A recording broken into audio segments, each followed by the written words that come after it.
ఉపాధిని కల్పించండి, ఉపాధిని కల్పించండి.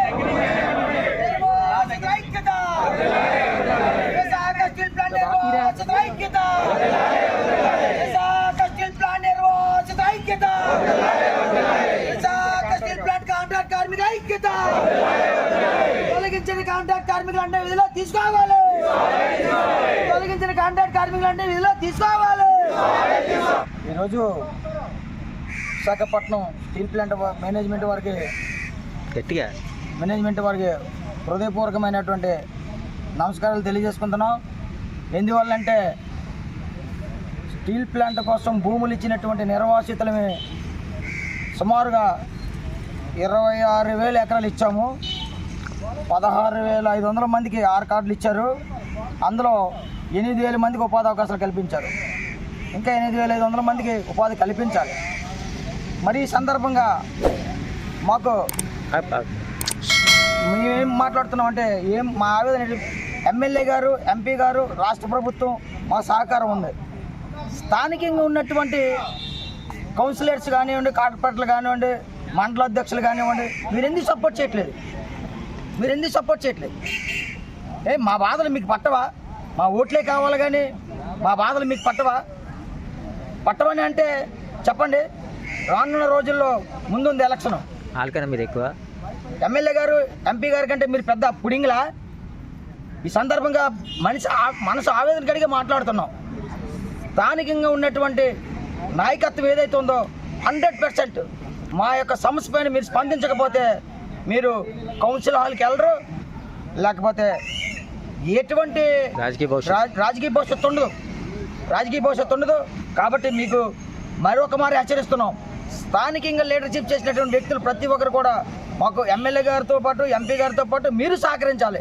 ప్రతిపక్ష నాయకులు కూడా స్పందించాలి మా సమస్య పట్ల. మరొక మారు ఈ విధంగా స్టీల్ ప్లాంట్ మేనేజ్మెంట్కి హెచ్చరిస్తున్నాం. స్థానికంగా ఉన్నటువంటి వాళ్ళకి ఉపాధి అవకాశాలు కల్పించండి. బీహార్ నుంచి, జార్ఖండ్ నుండి, ఒరిస్సా నుండి వచ్చినటువంటి వాళ్ళు మా కంట పడితే తరిమి తొంతం ఒక్కొక్కరిని ఈ సందర్భంగా హెచ్చరిస్తున్నాం. ఎట్టి పరిస్థితుల్లో నిర్వాసితులకి న్యాయం జరగాలి. ఇతర రాష్ట్రాల నుంచి వచ్చినటువంటి కార్మికులు బ్యాక్ చేయాలనేసి మరొక మారి హెచ్చరిస్తున్నాం. లేని ఏడల జరిగే పరిణామాలకి ఈ యొక్క స్టీల్ ప్లాంట్ మేనేజ్మెంట్కి పూర్తి బాధ్యత వహించవలసి వస్తుందని హెచ్చరిస్తూ నమస్కారం, సెలవు తీసుకుంటాం. నమస్కారం అండి. మరి ఏదైతే నిర్వాసితుల్ని అలాగే స్థానికుల్ని తొలగించారో, విధుల్లో నుంచి తొలగించారో, మరి నిర్వాసితుల పట్ల మేము ఆల్రెడీ 274 పేర్లని కలెక్టర్ గారు కానీ, అటు ఎస్టీసీ గారు కానీ వెరిఫికేషన్ చేసి మేనేజ్మెంట్కి పంపించారు. మరి ఆ పంపించినటువంటి 274 మంది పేర్లు కూడా డిపార్ట్మెంట్ల వైజ్గా ఎవరైతే ఏ డిపార్ట్మెంట్లో పనిచేస్తున్నారో అదే డిపార్ట్మెంట్లోనే అందరినీ కూడా విధుల్లోకి ఎక్కించాల్సిన బాధ్యత మేనేజ్మెంట్ తీసుకోవాలి. ఎందుకంటే ఇది మేనేజ్మెంట్కి మేము చాలా వరకు హెచ్చరిస్తున్నాం. మొన్న మేము ఇక్కడ చేసినటువంటి పోరాటాలు కాకుండా మేము విజయవాడలో కూడా అసెంబ్లీ వరకు వెళ్ళిన నిర్వాసితులు రేపు పొద్దున ఢిల్లీ పార్లమెంట్ వరకు కూడా వెళ్ళి మా నిరసనని తెలియజేసి, మా నిరసన అవసరమైతే పార్లమెంట్ ముందే మేము టెస్ట్ వేసుకొని కూర్చొని మా భూమిని మేము రప్పించుకుంటాం, అలాగే మా ఉపాధి కూడా మేము రప్పించుకుంటాం. అంతవరకు కూడా మీరు ఏదైతే మేనేజ్మెంట్ వారు అంతవరకు రప్పించుకోకుండా దయచేసి మా నిర్వాసితుల పట్ల సానుకూలంగా స్పందించి మా నిర్వాసితులందరికీ కూడా న్యాయం చేకూరాలి. అలాగే మిగిలి ఉన్న నిర్వాసితులందరికీ కూడా ఎవరికైతే ఉపాధి లేదో ఆ నిర్వాసితులందరికీ కూడా మనం జీవనోపాధి కింద మనం 30,000 రూపాయలు అనేది మనం ప్రతి ఒక్క నిర్వాసితుడికి అందే విధంగా మీరు గవర్నమెంట్ కానీ అటు మేనేజ్మెంట్ కానీ నిర్ణయాలు తీసుకోవాలి. ఎందుకంటే నిర్వాసితుడు భూమినిచ్చి ఈరోజు ఉపాధి లేకుండా రోడ్డును పడిపోయే పరిస్థితి ఈరోజు స్టీల్ ప్లాంట్ మేనేజ్మెంట్ కానీ ఇటు గవర్నమెంట్లు కానీ తీసుకోవడం చాలా బాధాకరం. కాబట్టి ప్రతి నిర్వాసితుడికి ఇంకా 8,500 మంది నిర్వాసితులు ఉన్నారు. ఆ నిర్వాసితుడు ప్రతి ఒక్కరికి ఎవరికైతే ఉపాధి ఇవ్వలేదో, ఎవరికైతే స్టీల్ ప్లాంట్లో ఉపాధి కలగలేదో ఆ ప్రతి ఒక్కరికి కూడా జీవనోపాధి కింద 30,000 రూపాయలు ప్రతి నిర్వాసితుడికి అందే విధంగా మేము ముందు రాబోయే పోరాటాల్లోనే మేము ఈ నినాదాలు కూడా తెలియజేస్తాం. ప్రతి నిర్వాసితుడికి శాశ్వత పరిష్కారం కలిగేంత వరకు కూడా అసెంబ్లీ కాదు, పార్లమెంట్ కాదు, ఎక్కడికైనా వెళ్ళి అవసరమైతే హైకోర్టు మెట్లెక్కైనా కూర్చొని మా ఉపాధిని అయితే మేము సాధించుకుంటాం. మా ఉనికిని అయితే మేము చాటుతామని వీడియో పూర్వకంగా తెలియజేసుకుంటున్నాం. అందరికి నమస్కారం అండి. ఏదైతే స్టీల్ ప్లాంట్లో ఎన్నో ఏళ్ళ బట్టి పనిచేస్తున్న కాంట్రాక్ట్ కార్మికుల్ని, అలాగే ఈ యొక్క స్టీల్ ప్లాంట్కు భూములు ఇచ్చిన నిర్వాసితులందరినీ కూడా మొన్న సమ్మె చేశారని ఉద్దేశంతో వేలాది మంది కాంట్రాక్ట్ కార్మికులని, నిర్వాసితులని అందరినీ తొలగించడం జరిగింది. తొలగించి నేటికి మరి ఒక 4 నెలలు పూర్తయి 5 నెలలు అవుతున్నప్పటికీ కూడా మరి స్టీల్ ప్లాంట్ యాజమాన్యం ఇక్కడున్న నిర్వాసితుల్ని, కాంట్రాక్ట్ కార్మికుల్ని అందరినీ కూడా పెట్టుకుంటామని చెప్తున్నారు. దీనిపైన గత 4-5 నెలలు పెట్టి ఏదైతే డిపి యూనియన్గా, నిర్వాసిత కాంట్రాక్ట్ లేబర్ యూనియన్గా, ఐక్య సంఘంగా అనేక పోరాటాలు చేస్తూ జిల్లా కలెక్టర్ గారిని కలుస్తూ ఎంపీ గారిని, ఎమ్మెల్యే గారిని, మినిస్టర్ గారిని ఈ విషయాన్ని మన విజయవాడ మన అసెంబ్లీ జరిగినప్పుడు మన డిప్యూటీ సీఎం గారికి అలాగే కొంతమంది మంత్రివర్గాలు కూడా కలిసి విషయాన్ని చెప్పడం జరిగింది. కానీ స్టీల్ ప్లాంట్ యాజమాన్యం మాత్రం దీన్ని ఏదో చిన్న చూపుగా చూస్తుంది.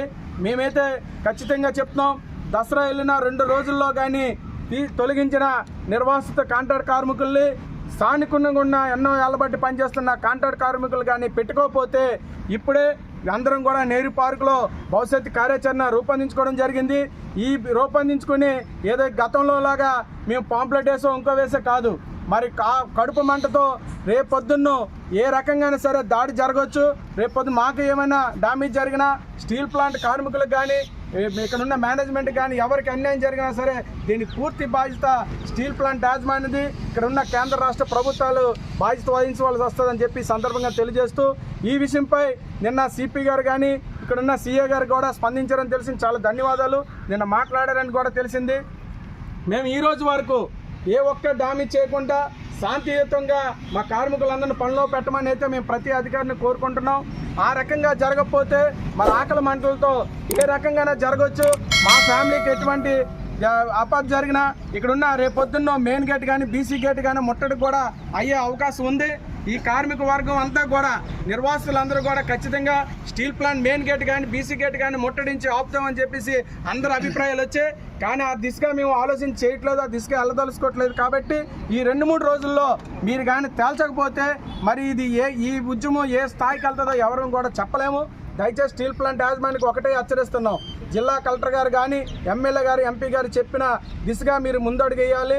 లేని పక్షంలో కానీ మేము ఏదైతే 2-3 రోజుల్లో కానీ మా యొక్క నిర్వాసితులు కానీ ఇక్కడ స్థానికులు పెట్టుకోకపోతే ఖచ్చితంగా మేము కార్యాచరణ రూపొందించుకున్న దిశగానే ముందుకెళ్ళి మేము కార్యాచరణ ఏదైతే డైలీగా మేము ప్రతి కార్యక్రమాలు చేసుకుంటూ గేట్లు ముట్టడిస్తామా, లేదంటే ఇక్కడ హెచ్ఓడి ఆఫీసులు కానీ, ఏదో ఇంజనీరింగ్ ఇన్ఛార్జ్ ఆఫీసులు కానీ ముట్టడిస్తామా జరుగుతుంది. దీన్ని పెద్దగా తీసుకోకుండా దయచేసి అధికారులందరికీ ఇమ్మీడియట్లుగా మీరు ఏదైతే అంటున్నారో మేము పెడతామని అంటున్నారో దీన్ని ఏదో తాత్కాలికంగా కాకుండా రికార్డెడ్గా ఎక్కడ తొలగించిన ఉంటే వాళ్ళందరినీ కూడా మళ్ళీ కార్మికులందరినీ ఆధార్ కార్డు బ్లాక్ తీసి పెట్టాలని చెప్పి మేము ప్రధానంగా డిమాండ్ చేస్తూ, లేని పక్షంలో నువ్వు పెట్టలేని పక్షంలో ప్రతి 6 నెంబర్కి 1 టైం సెటిల్మెంట్ తీసుకు మేము ఆల్రెడీ హైకోర్టులో కూడా కేసు చేయడం జరిగింది. ప్రతి 6 కార్డుకి నీకు చేత కాకపోతే ఎకరం భూమి నష్టపరంగా ఇచ్చి నిర్వాసితులందరినీ ఆదుకోవాల్సిన బాధ్యత మీ ముందని చెప్పి గుర్తు చేస్తూ, లేదనుకుంటే భవిష్యత్తులో మాత్రం దీన్ని మేము ఆకలి మంటలతో మా భార్య పిల్లలతో ఖచ్చితంగా ఈ స్టీల్ ప్లాంట్ మెయిన్ గేట్ దగ్గర మేమందరం కూడా మేము అవసరమైతే అమరనాథ దీక్షలు కూడా సిద్ధమవుతున్నామని చెప్పి కొంతమంది అందరితో సలహాదారులు తీసుకుంటూ దిగుతామని చెప్పి సందర్భంగా తెలియజేస్తూ సెలవు తీసుకుంటాం. ఈరోజు తొలగించిన నిర్వాసిత కాంట్రాక్ట్ కార్మికులతో విశాఖ ఉక్కు నిర్వాసితుల ఐక్య సంఘం కాంట్రాక్ట్ లేబర్ యూనియన్గా సమావేశం నిర్వహించడం జరిగింది. ఈ సమావేశంలో కీలకంగా తీసుకున్నటువంటి నిర్ణయాలు ఏమిటంటే, భవిష్యత్తులో తొలగించినటువంటి ఎవరైతే 6 నంబర్ ద్వారా కాంట్రాక్ట్ వర్క్లో జాయిన్ అయినటువంటి వాళ్ళు ఉన్నారో వాళ్ళని ఇమీడియట్గా తీసుకోవాలి మేనేజ్మెంట్. అలాగే ఎవరైతే భూములు, ఇల్లులు త్యాగం చేసినటువంటి స్థానికులు ఉన్నారో, కొన్ని ఏళ్ల నుండి పనిచేస్తున్నటువంటి వాళ్ళను కూడా తీసుకోవాలన్నటువంటి ప్రథమమైనటువంటి డిమాండ్తో ఈరోజు సమావేశాన్ని నిర్వహించడం జరిగింది. ఈ సమావేశంలో ఆ డిమాండ్ల పరిష్కారం కోసం ఉద్యమాన్ని గత 4 నెలల నుండి చేస్తున్నటువంటి రీతిలో కాకుండా ఇంకొంచెం ఉద్యమాన్ని తీవ్రతరం చేయాలన్నటువంటి ఆలోచన అయితే తీసుకోవడం జరిగింది. దయచేసి ఇప్పుడు మేము చెప్పదలుచుకున్నది ఏంటంటే, అటు మేనేజ్మెంట్కి కానీ, ఇక్కడ ఉన్నటువంటి కేంద్ర రాష్ట్ర ప్రభుత్వాలకు కానీ, మాకు ఆర్ కార్డు ఇచ్చింది స్టీల్ ప్లాంట్లో పర్మనెంట్ ఉద్యోగం కోసం. ఏదో ఒక మార్గాన మేము కాంట్రాక్ట్ కూలి పనులు చేసుకుంటూ మేము జీవిస్తున్నాం. జీవించడానికి అసలు నిర్వాసితులను చేసేటప్పుడు ఉద్యోగం వచ్చినంత వరకు, ఉద్యోగం ప్రభుత్వం కల్పించినంత వరకు జీవనభృతి ఇవ్వాలన్నది చట్టం చెప్తుంది. చట్టంలో ఉండగా అనేక ప్రాంతాల్లో నిర్వాసితులకు జీవనభృతి ఇస్తున్న సందర్భం ఉండగా కూడా ఈరోజు స్టీల్ ప్లాంట్ నిర్వాసితులకు 40 ఏళ్ళు అయినా కూడా మీరు ₹1 కూడా జీవనభృతి ఇవ్వలేదు. కానీ మీరు ఇవ్వకపోయినా కార్మికులు నిర్వాసితులు బతకాలి కనుక ఏదో ఒక మార్గాన స్టీల్ ప్లాంట్లోకి వెళ్ళి కూలి పనులు నిర్వహిస్తూ ఉంటే అవి కూడా మీరు పీకేశారు. కాబట్టి ఇది మా జీవించే హక్కుకు విఘాతం కలిగించే నిర్ణయం కాబట్టి తక్షణమే మీరు తీసుకోవాలి. లోకల్గా ఉన్నటువంటి స్థానిక ఎమ్మెల్యే గారు, తెలుగుదేశం పార్టీ రాష్ట్ర అధ్యక్షుల వారు పల్లా శ్రీనివాస్ గారు కానీ, స్థానిక ఎంపీ గారు భరత్ గారు కానీ, అలాగే ముఖ్యమంత్రి వర్యులు చంద్రబాబు నాయుడు గారు కానీ నిర్వాసితులకు ఎక్కడా కూడా అన్యాయం జరగొద్దనేసి వారు యాజమాన్యంగా మీకు చెప్తున్నా కానీ మీరు పడిచెవును పెట్టడం అని అంటే మా ఆగ్రహాన్ని రేపు గురి చూస్తారేమో మాకు అనిపిస్తుంది. ఈ రోజు వరకు మేము స్టీల్ ప్లాంట్కు సంబంధించినటువంటి అనేక నిరసనలు చేసాం నిర్వాసితులుగా, కానీ ఎక్కడా కూడా వైలెన్స్ చేయలేదు. మేము శాంతియుతంగా ప్రజాస్వామ్య పద్ధతుల్లో మా కార్యక్రమాలు నిర్వహించుకుంటూ వచ్చాం. కానీ ఈరోజు పొట్ట మీద కుట్టినప్పుడు కూడా 4 నెలల నుండి కూడా శాంతియుతంగానే చేశాం. కానీ ఇకపై ఆ శాంతి పద్ధతులు కాకుండా మా కార్యరూపాన్ని వేరే దారిలో మరలించాలని అనుకుంటున్నాం. ఒకవేళ ఆ పద్ధతిలో ఏ రకమైనటువంటి అవాంఛనీయ సంఘటన జరిగినా దానికి పూర్తి బాధ్యత ఇప్పుడున్నటువంటి సీఎండి గారు అండ్ మేనేజ్మెంట్ బాధ్యత వహించాల్సి ఉంటుందనేసి తెలియజేస్తున్నాం. ఎందుకనంటే మాకు ల్యాండ్ ఎక్విజిషన్ చేసినటువంటి రాష్ట్ర ప్రభుత్వం మమ్మల్ని పెట్టమని మీకు క్లియర్గా చెప్తుంది. కలెక్టర్ గారు మీతో వచ్చి క్లియర్గా మాట్లాడారు. అయినప్పటికీ కూడా ఒక జిల్లా అడ్మినిస్ట్రేషన్ అయినటువంటి కలెక్టర్ గారు చెప్పినప్పుడు కూడా మీరు వినలేదు అని అంటే వ్యక్తిగత నిర్ణయాలకు పోతున్నారు. అందుకు రేపు ఏం జరిగినా కానీ మీరు బాధ్యత వహించాల్సి ఉంటుంది. అలాగే పోలీస్ శాఖ వారు కూడా మీకు చెప్తున్నారు, అది మాకు తెలుసు. వారి మాటలు కూడా మీరు తీసుకోవట్లేదు కనుక మీరు ఒంటది పోకడలో పోయే పరిస్థితిలో భవిష్యత్తులో ఏ పరిణామాలన్నా రావచ్చు. ప్రజలు ఆకలితోనున్నారు. ఆకలి సమస్యను పరిష్కరించే దీంట్లోనే శాంతి వరదలుతుంది, కానీ ఆకలికి గురి చేసే పరిస్థితిలో శాంతి వరదలదనేసి యాజమాన్యానికి మరీ తెలియజేస్తున్నాం. తక్షణమే మీరు ఏదైతే ఎమ్మెల్యే గారికి ఇచ్చినటువంటి మాట ఉందో, సీఎం గారికి ఇచ్చినటువంటి మాట ఉందో, అలాగే ఎంపీ గారికి ఇచ్చినటువంటి మాట ఉందో, ఆ మాటని ప్రకారంగా తక్షణమే 1-2 రోజుల్లో మా వాళ్ళందరినీ కూడా విధుల్లోకి తీసుకోవాలి. ఎక్కడి నుండి అయితే తొలగించారో వాళ్ళని సేమ్ ప్లేస్లోనే వారిని పెట్టాలని అయితే మేము విశాఖ ఉక్కు నిర్వాసితుల ఐక్య సంఘంగా కాంట్రాక్ట్ లేబర్ యూనియన్గా కూడా డిమాండ్ చేస్తున్నాం. లేని పక్షంలో తదుపరి మా కార్యాచరణను మాకు 8వ తారీఖు నుండి రాష్ట్ర వ్యాప్తంగా ఉన్నటువంటి ప్రజా సంఘాలు, మేధావులు పాదయాత్ర చేయదలుచుకున్నారు ప్రజా సమస్యల మీద. వాళ్ళందరి సహకారంతో ఈ ఉద్యమాన్ని భవిష్యత్తులో తీవ్రతరం కూడా చేస్తామని తెలియజేస్తున్నాం. అలాగే రాష్ట్ర ప్రభుత్వానికి కూడా మరొక విన్నపం ఏంటంటే, మేము ఇంకా 40 ఏళ్ళు అయిపోయింది మేము భూములు ఇచ్చి, మాకు 6 నంబర్ ఇచ్చి, మేము ఇంకా ఉద్యోగుల కోసం ఆశపడట్లేదు. మీరు ఈ ఉద్యోగులు కూడా స్టీల్ ప్లాంట్లో తీయట్లేదు. తక్షణమే మేము కోరుకున్నది ఏంటంటే పర్మనెంట్ సొల్యూషన్, 1 టైం సెటిల్మెంట్ చేయండి. మాకు ఎకరం భూమి అయినా ఇవ్వండి, లేకపోతే అందుకు తగ్గట్టు పరిహారం అన్నా ఇవ్వండి. అంతేగాని మీరు రాష్ట్ర ప్రభుత్వం చొరవ చేసి ఈ సెటిల్మెంట్ చేయకపోతే పరిస్థితులు చాలా తీవ్రంగా ఉంటాయని అయితే ఈ సందర్భంగా మేము తెలియజేస్తాం.